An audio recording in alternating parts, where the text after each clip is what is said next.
الفائزين بالحج بوالدهم بذلك والعافية. اللهم انا نعوذ بك من لا ينفع ومن كلب لا يخشع دعوة يستجاب لها. اللهم امنا بالعلم وزدنا بالحلم وتوفيق وجبنا بالعافية برحمتك يا ارحم الراحمين. الحمد لله yang mana Allah Ta'ala masih mengumpulkan kita semua tempat yang mulia ini, yang mana kita diawali dengan baca Nabi Muhammad SAW, yang mana Nabi tersebut untuk menguatkan jaringan kita kepada Nabi Muhammad SAW. Dan kemudian akan kita lanjutkan dengan mengambil cahaya Nabi Muhammad SAW dan juga warisan Nabi Muhammad SAW, yaitu ilmu Nabi Muhammad SAW. Melanjutkan pelajaran kemarin tentang kitab Yaqutun Nafis karangan Al-Ahmad Al-Umar Asy-Syatibi. Dan alhamdulillah yang mana kita sekarang akan memasuki di pembahasannya sekarang ini, bahasa fikih sekarang dalam ini. Kita mulai dalam masuk bahasanya, yang mana diawali dengan kitabut thaharah atau babut thaharah. At-thaharah artinya apa? Bersuci. Dan di fikih ini terbagi menjadi 4 bagian. Bagian yang pertama apa? Yaitu babul ibadah. Yaitu di awal bab ini dibahasakan ibadah. Cara bersuci, cara mandi wajib, cara wudu, cara tayamum, kemudian cara sholat, cara zakat, cara puasa yang benar, cara haji yang benar. Itu bahasa yang pertama, bagian yang pertama. Kemudian yang bagian kedua apa? Bagian tentang bab muamalah, bab buyur, cara jual beli yang sah. Hukumnya riba apa? Nanti hukumnya salam apa? Hukumnya jual beli yang benar gimana? Yang boleh seperti apa? Yang diharamkan seperti apa? Nah, kemudian bagian ketiga apa? Bagian yang ketiga tentang munakahat, kawin. Cara-cara nikah yang sah itu seperti apa? Gak asal kawin itu, cuma ada hukum-hukumnya nikah itu. Nanti kalau tolak tentang istri itu ada seperti bagiannya beberapa. Cara nikah akad yang benar itu seperti apa? Kesunahan yang benar seperti apa? Yang keempat diakhiri tentang apa namanya? Tentang hukum-hukumnya seperti kalau orang nyolong diapain, berzina diapain, minum khamar diapain. Nah nanti di akhir kita itu ada namanya bab titik namanya bab tentang perbudakan, pembebasan tentang perbudakan. Zaman sekarang nggak ada budak, tapi zaman dulu ada budak. Dan kata guru-guruana nanti di akhir zaman itu perbudakan akan ada kembali lagi. Makanya kita tuh wajib harus mempelajarinya. Kita tahu harus hukum-hukumnya seperti apa. Karena nanti kalau orang Islam nanti tidak pernah belajar tentang perbudakan, nanti di akhir zaman gimana tuh tentang perbudakan? Hukumnya bebas itu seperti apa? Makanya fuqaha rata-rata tuh di mazhab Syafi'i itu mengakhiri kitabnya tentang perbudakan, cara pembebasan perbudakan. Agar apa? Agar nanti Allah Ta'ala akan membebaskan kita dari api neraka. Makanya kita harus tahu hukum-hukumnya. Itulah bagian dari kita berpikir. Dan kita alhamdulillah akan mengawali tentang kita bertaharah ini, hukum bersuci. Al-taharah lugatan an-nadhafatu wal khulus min al-adnas. Disian kana al-adnas atau ma'nawiyah al-uyub. Al-taharah. Al-taharah itu secara bahasa, menurut ulama bahasa itu apa artinya? Bersuci itu apa? Menurut bahasa itu apa? At-taharah lugatan an-nadhafah. Bersuci itu apa? Artinya adalah kebersihan. An-nadhafatu minal iman, kebersihan sebagai dari iman. Wal khulus dan adas itu bersuci, membersihkan diri dari apa? Dari kotoran. Dari apa? Dari kotoran. Kotoran apapun. Kotoran dari keluar dari badan manusia, ada yang dari keluar dari hidung. Itu adalah kebersihan menurut ulama bahasa. Menurut bahasa taharatnya apa? Bersuci atau kebersihan dari membersihkan diri dari kotoran. Hesian kalau kanat ma'nawiyah. Hesian secara hisi. Apa itu hisi? Hisi itu yang nampak. Yang nampak seperti apa? Yang bisa kita lihat, atau yang bisa kita pegang, atau yang bisa kita rasakan. Karena kita sebenarnya yang hadis-hadis beberapa kotoran manusia atau ketik manusia itu apa? Kotorannya nampak, ataupun al-ma'nawi atau kotorannya nggak nampak. Seperti apa? Kalau seperti apa yang penyakit hati itu juga apa? Juga kotoran. Makanya secara bahasa tuh kalau orang mengatakan tohir hadan najasa, bersihkan kotoran ini. Itu secara isi yang nampak, yang bisa kita lihat atau bisa kita pegang. Atau yang maknawi yang nggak tampak, kotoran nggak tampak seperti apa? Kotoran hati. Makanya kalau orang dulu tuh, kalau ada orang kasihnya Allah Taala yang wali yang bisa mengasah, itu biasanya orang ziarah itu mengatakan apa? Tahir qalbaka, bersihkan hatimu, sucikan hatimu. Kalau orang yang suci hatinya, maka bisa melihat kotoran hati manusia. Makanya Sayyidah Aisyah mengatakan, ajibtu liman bitahhir pada satu beliau itu sama-sama. Walakin ma yatahhir qalbaka. Apa kata Sayyidah Aisyah? Kata Sayyidah Aisyah, aku apa terjadi aku kata orang zaman sekarang ini.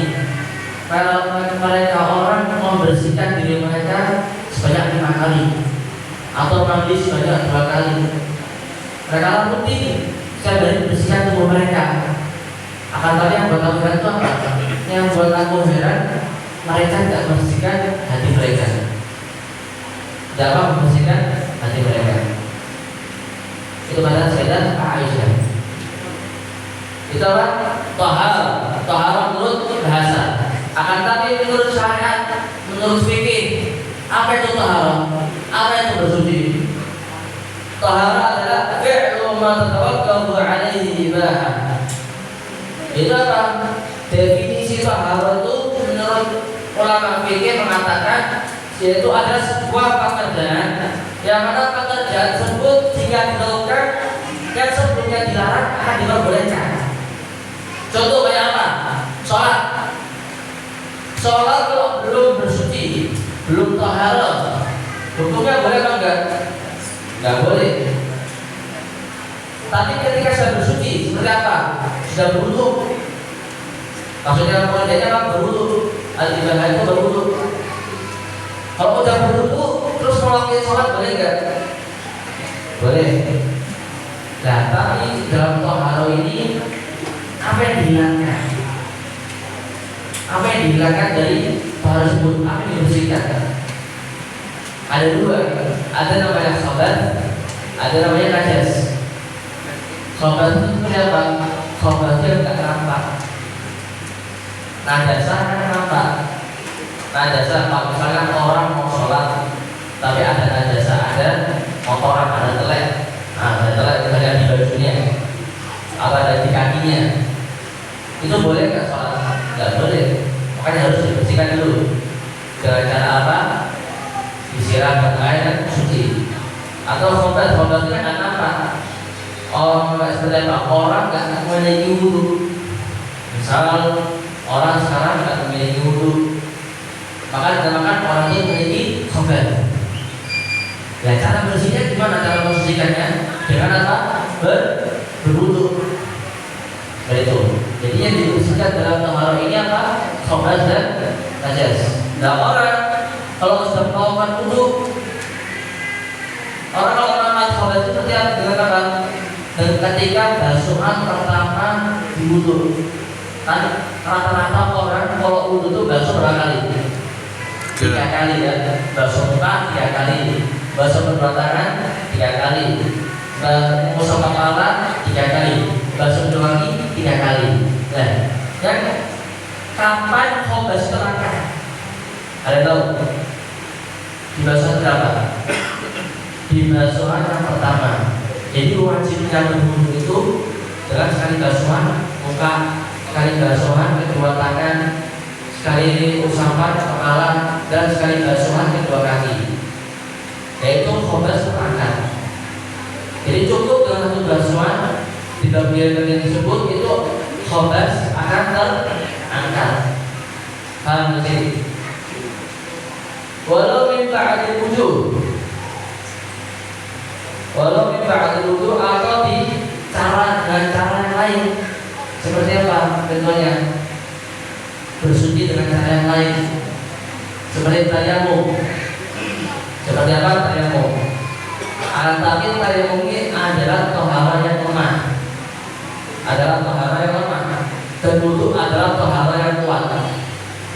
Orang kalau wudu di wudu, orang wudu di waktu duhur, kemudian sampai waktu isya nggak batal. Itu selama waktu asar, maghrib, isya dia boleh sholat dengan menggunakan wudu yang duhur. Selama apa? Selama dia nggak batal wudunya. Berbeda dengan tayamum. Kalau tayamum cukup diperbolehkan dengan berbagai syarat. Dan diperbolehkan sholat cuma satu sholat saja, satu kali sholat. Misal di waktu duhur dia bertayamum, kemudian dia sholat, dan di waktu asar dia nggak boleh menggunakan tayamum itu lagi, harus tayamum lagi, dia harus memperbarui tayamumnya. Jadi apa? Wudu adalah tohara yang kuat dan tayamum tohara yang lemah. Awal tawabul mujarrad, atau untuk mengambil tawab pahala saja. Seperti apa? Seperti waswatul tsaniyah dan tsalisah, seperti basuhan kedua dan ketiga ketika wudu. Jadi seperti saya katakan bahwasanya diwajibnya wudu itu dibasuh oleh berapa? Cuma dibasuh yang pertama. Dan basuhan wudu yang kedua tadinya itu hukumnya sunnah. Jadi seperti itu. Itu adalah definisinya apa? Definisinya taharah. Yaitu apa? Melakukan suatu pekerjaan, dan sebab pekerjaan itu yang sebelumnya dilarang akan diperbolehkan. Apa pekerjaan itu? Pekerjaan adalah wudu. Apa yang diperbolehkan? Melakukan sholat atau dengan cara yang lain seperti tayamum. Itu adalah kita adalah definisi dari taharah. Bahasa itu taharah. Dari sini yang ditanyakan, ada yang tidak paham? Paham insyaallah.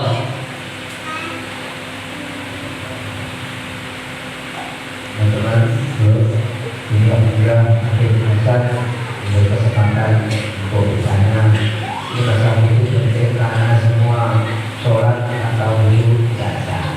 Yang penting wudunya baik, insyaallah sholatnya baik. Kalau dia tidak baik, sholatnya yang ditanyakan siapa yang jelas tanyakan dan dimasukkan dewasa dan beri kesempatan untuk bertanya tentang wudu, terutama tentang taharah dan tentang wudu. Monggo kita tanyakan yang ingin lebih jelas. Kalau sudah paham semua ditanya ini. Cuma ini harus ada kefokusan. Hari itu soalnya ini. Dulu kan belajar kitab itu kitab Ibnu Nafis sama Abdul Fakir, namanya Syekh Umar Husain Al-Khatib. Dia megang maktab fatwa di Mustafa. Salah satu murid tertuanya dari Umar bin Hafid, Syekh Umar Husain Al-Khatib. Anak belajar ini kitab ini selama 2 tahun. 2 tahun dari awal kitab sampai akhir kitab. Lama. Cuma beliau menjelaskannya tenang, gak paham diulang lagi, gak paham diulang lagi. Karena beliau tuh sering banget menasihati kita semua di sana. Ilmu itu gak pernah tetap di hati kecuali dengan pacaran kata beliau. Ilmu gak pernah tetap, gak pernah tahan di hati seorang yang berilmu kecuali dengan pacaran kata beliau. Apa yang pertama? Kata beliau yang pertama apa? Antikron, kata beliau. Apa yang antikron itu? Antikron itu sering ngulangi. Jadi berkaji kok diulangi, diulangi terus. Tidak ada namanya orang belajar cuma sekali. Orang belajar apa? Harus sering diulangi terus. Seperti di pertemuan sebelumnya, Anda sering bilang menceritakan ulama kita terdahulu, para habaib kita, para kiai kita, para salaf terdahulu kita itu apa? Setelah belajar diulangi minimal apa? Kata Pak Ahmad Al-Hajjaj belum sampai 25 kali ulangi. Saya mau mengulangi apa? 100 kali. Saya ulang mulai 3 kali. Saya Muhammad bin Abdul Haddad 10 kali. Jadi tidak ada orang menjadi alim, orang menjadi orang walinya Allah, orang menjadi orang faqih, ahli tasawuf, ahli fikih, ahli nahwu, ahli ilmu lainnya itu apa? Belajar puasa tidak ada. Belajar apa? Berkali-kali. Anaknya satu Syekh Ahmad bin Naji Banten itu, beliau itu belajar berapa tahun? Beliau belajar 38 tahun sama ayahnya. Baru beliau jadi orang alim. Bahkan ulama kita tuh sekarang tuh bahkan sampai tua pun Habib Mansur itu dengan Habib Umar itu sampai tua udah pakai tongkat itu masih apa? Masih bawa kitab. Guru-guru kita sekarang menceritakan bahwasanya bahkan orang pasar pun ketika kita di pelanggan, pembeli itu apa ini? Mereka tuh di sana juga bersantoran menunggu pembeli, bukan cuma duduk santai tidur. Menunggu pelanggan itu apa? Sambil buka kitab, sambil mengulangi pelajarannya. Bahkan sama temannya ini penjual yang lainnya apa? Merojaah, ngaji semak-semakan. Kalau orang dulu di pondok itu tidak pernah lepas dari kita. Bahkan apa? Ini temannya ini mau apa? Mau kamar mandi, itu manggil teman yang lain. Tolong bacakan kita tuh dari luar. Aku tak kamar mandi dulu, tak buang air. Bacanya keras. Saya semangatnya. Jadi apa? Di dalam kamar mandi itu kan tetap dengan ilmu, tetap mendapatkan faedah. Makanya jadi orang besar, jadi ulama, jadi kasih Allah Taala semangat mengambil barisan Muhammad Sallallahu Alaihi Wasallam. Semoga Allah Taala berikan kita semua hikmah yang kuat. Amin ya rabbal alamin. Cara yang kedua, agar ilmu tersebut tetap di hati kita, itu dengan apa? Dengan at-tadris, dengan apa? Mengajar. Dengan apa? Ngajari apa? Ilmu tersebut ke orang lain. Jadi dengan mengajari orang tersebut apa? Maka ilmu itu akan bertambah dengan sendirinya. Ilmu itu akan tambah melekat di hati dan pikiran kita. Yang ketiga apa? Murajaatu dan ikhwan. Itu apa? Mulangi pelajaran ini koncone. Mulangi pelajaran ini dulu nih. Agar apa? Agar tambah kuat. Dan yang keempat apa yang terakhir? Yang terakhir al-kitabatu 'alal masail. Itu apa? Ilmu ini ditulis, dicatat. Siapa cek catat? Kalau suatu waktu kita lupa mau buka lagi buku tulis, ingat lagi kita. Jadi itu menunjukkan apa semangatnya orang untuk menulis ilmu dengan mencatat. Itu kata Qur'an apa? Syawal al-Husain al-Khatib akan ilmu itu melekat. Lanjutkan, insyaallah. Fasl wasail taharah wal maqasidah, yaitu di dalam ilmu taharah, bab taharah ada namanya istilah wasail pertama. Pertama istilahnya wasail, kedua maqasid, ketiga wasail. Apa yang pertama? Yang pertama wasail itu wasilah. Maksudnya apa? Wasilah agar kita bisa menuju ke taharah. Yang bisa menyampaikan kita dalam taharah itu ada apa? Yang pertama apa? Air. Al-ma'u itu air. Jadi yang pertama agar kita bisa mencapai atau sampai ke dalam taharah tersebut, apa wasilahnya? Apa yang menyampaikan kita? Yaitu adalah air. Wudu menggunakan air. Apa kata Allah Ta'ala? Wa anzala minas sama'i ma'an tahurun. Kata Allah Ta'ala dalam Quran, dan telah kami turunkan dan telah kami sampaikan kepada kalian itu apa? Sebuah air untuk apa? Untuk bersuci. Dan dalam air tersebut itu ada 3 bagian. Ada 3 bagian. Ada namanya ma'un tahur. Ada namanya air tahur.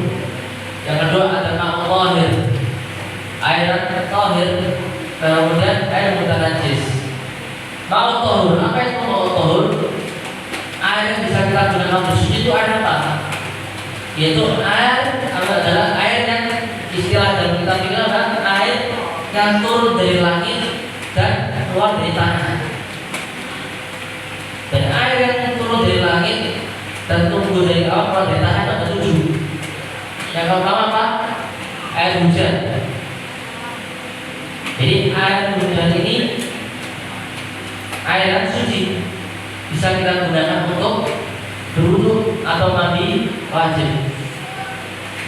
Yang kedua apa? Ma'ul bahar, air laut. Yang ketiga ma'ul nahar, air sungai. Kemudian ma'ul bir, air sumur. Kemudian ma'ul ain, mata air. Mata air itu kayak gimana ya? Air gunung gitu ya? Air gunung atau air apa?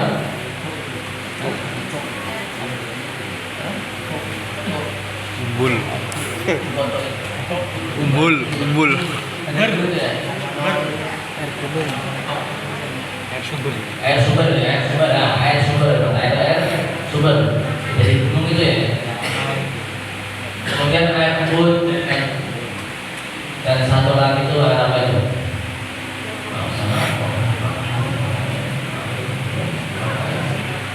Dan air salju yang terakhir, air salju. Air 7 ini itu mau tahur, air yang bisa kita gunakan untuk bersuci.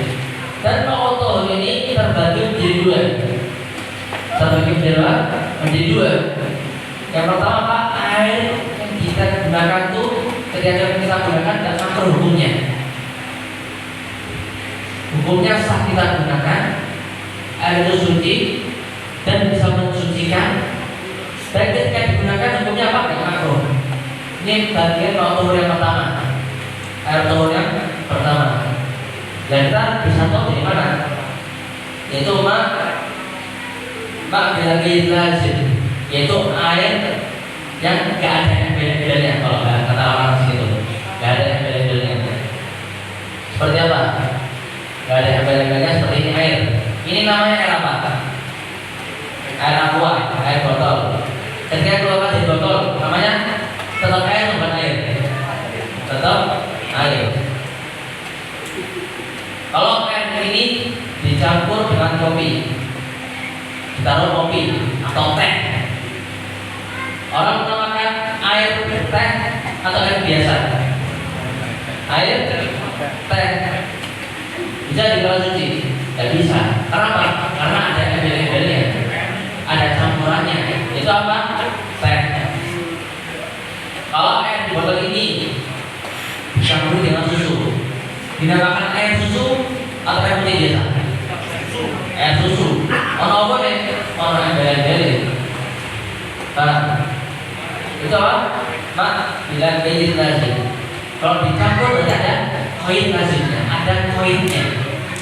Nah, air digunakan untuk bersuci dengan sah itu air tanpa koin, tanpa embel-embel.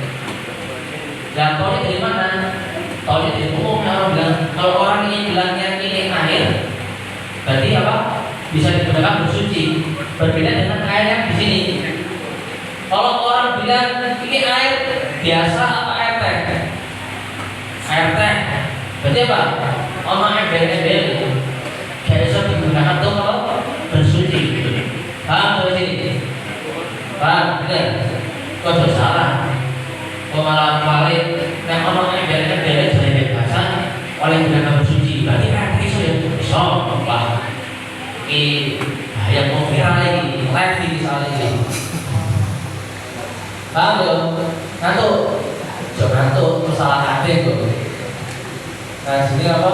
Kasih ngantuk, akhirnya salah kabeh. Kalau akhirnya untuk getek, ikan kabeh seperti itu. Paham? Itu bagian apa? Bagian yang pertama, makhluk tohur. Yang apa? Yang pertama apa? Jika digunakan, hukumnya apa? Enggak makruh. Yang kedua apa? Hukumnya apa? Hukumnya sah digunakan, bisa bersuci. Tapi apa? Menggunakan air tersebut hukumnya apa? Makruh. Hukumnya apa? Makruh. Apa itu makruh? Makruh apa? Jika dilakukan hukumnya tak apa-apa. Tapi jika ditinggalkan mendapatkan pahala. Ya contohnya apa? Hukumnya bersuci dengan air yang makruh. Kayak apa? Bersuci dengan menggunakan air musyamas. Air yang apa? Terkena sengatan matahari.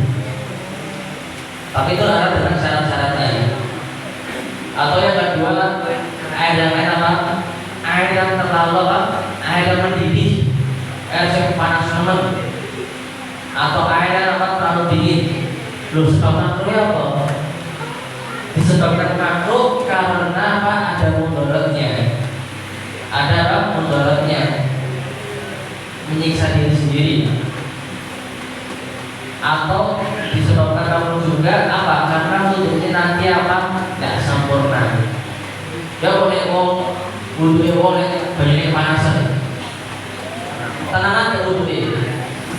Terus melakukan kafir, melakukan kafir dengan kementaan kan? Yaitu karena sebab itu dimakruhkan menggunakan wudhu air tersebut. Atau apa? Air yang musamas. Air musamas itu air yang apa ya?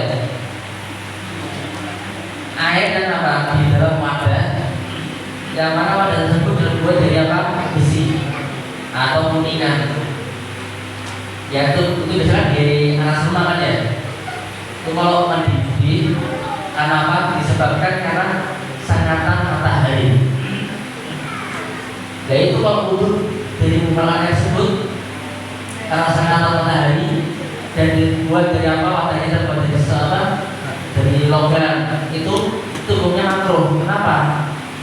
Hukumnya makruh karena bisa menyebabkan penyakit belang. Penyakit belang. Itu hukumnya makruh. Tapi kalau dia yakin kalau aku wudhu dengan air panas ini atau air musamas ini, air dari apa? Dari sengatan matahari, itu akan mudarat buat aku, buat saya mudarat. Maka hukumnya apa? Hukumnya jadi haram. Kenapa? Karena karena apa? Menyakiti diri sendiri dan dia yakin akan tersakiti dengan air tersebut, maka hukumnya apa? Hukumnya haram. Ini kita bahas haramnya. Kalau sah tetap sah. Tapi karena pekerjaan itu haram. Paham di sini? Udah bulat. Paham tak? Paham insyaallah.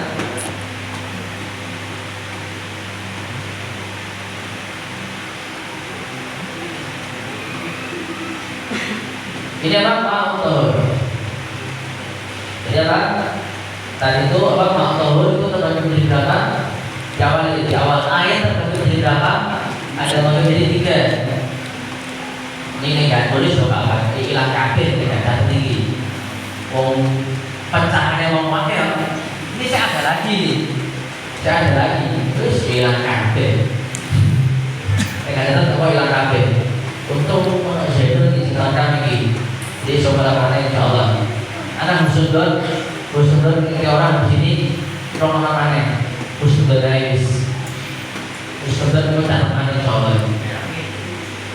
Jadi apa air tadi apa? Tergantung dari 3 dulu. Ada air tohur yang pertama, air tohir dan air mutanajis. Dan tadi anda sudah bahas bagian yang pertama air tohur. Air yang apa? Tunggu air yang suci dan bisa mensucikan. Dan air yang suci bisa mensucikan itu berapa? Ada 7. Ada air hujan, air laut, air sungai, air sumur, air sumber, air umpan itu yang di laut sumber ya, itu di Bogor, bisa menggunakan berwudu. Kemudian adalah air salju, air putus untuk utara ya, kalau di daerah Eropa sana, di daerah sana ada. Nah, itu apa? Air yang bisa digunakan bersuci. Dan kemudian apa? Air tohur terbagi menjadi dua. Ada yang hukumnya tidak makruh digunakan, dan ada yang hukumnya makruh digunakan. Dan yang tidak makruh digunakan itu apa? Air yang segala kok, pokoknya dalamnya belen-belen. Ya nggak tercampur pokoknya guys. Tidak ada campuran teh, kalau campuran kopi, kalau campuran susu. Pokoknya air putih biasa, guys, namanya ya. Air polos, air putih pokoknya. Itu apa yang tidak dimakruhkan. Dan dimakruhkan itu apa? Air apa? Air yang terlalu panas dan terlalu dingin. Itu hukumnya apa? Makruh digunakan. Bahan insyaallah. Dari sini ada yang ditanyakan? Ada yang masih bingung? Ada soal? Harus semua insyaallah. Kalau sudah haruskan, insyaallah kita akan ketemu di pertemuan selanjutnya. Al-Fatihah. Allah subhanahu wa ta'ala.